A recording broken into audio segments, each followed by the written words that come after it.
ওদের পোলাপান থাকে কানাডায়, অস্ট্রেলিয়া, ইউরোপে, আমেরিকায়।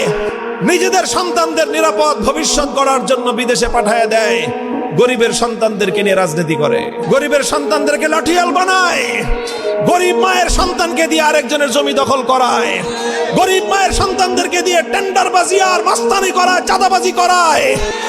এগুলো করতে গিয়ে গরিব মায়ের সন্তান একজন আরেকজনের বুকে বুলেট মেরে, গুলি মেরে এক মায়ের সন্তানকে আরেক মায়ের সন্তান হত্যা করে। যাদেরকে দিয়ে অপরাধ করানো হয়, সেই অপরাধী সমাজপতিদেরকে এই এলাকা থেকে উৎখাত করা হবে। এই কিশোরদেরকে পুনর্বাসন করা হবে, কর্মসংস্থানের ব্যবস্থা করা হবে। এদের জন্য সুন্দর শিক্ষার ব্যবস্থা করে, বিনোদনের ব্যবস্থা করে, খেলাধুলার ব্যবস্থা করে, এদের মাথায় হাত বুলিয়ে বুকে জড়িয়ে যদি ধরা হয়, আজকের এই কিশোররা আগামী দিনে এই সমাজ উন্নয়নের হাতিয়ার হবে। এই জন্য আমরা বলি, হে কিশোররা, তোমরা আসো আমার কাছে, আসো, আমরা তোমাদেরকে নিয়ে এমন একটা সমাজ গড়ে তুলবো, তোমাদের আলো দিয়ে গোটা এলাকা আলোকিত হয়ে যাবে ইনশাআল্লাহ।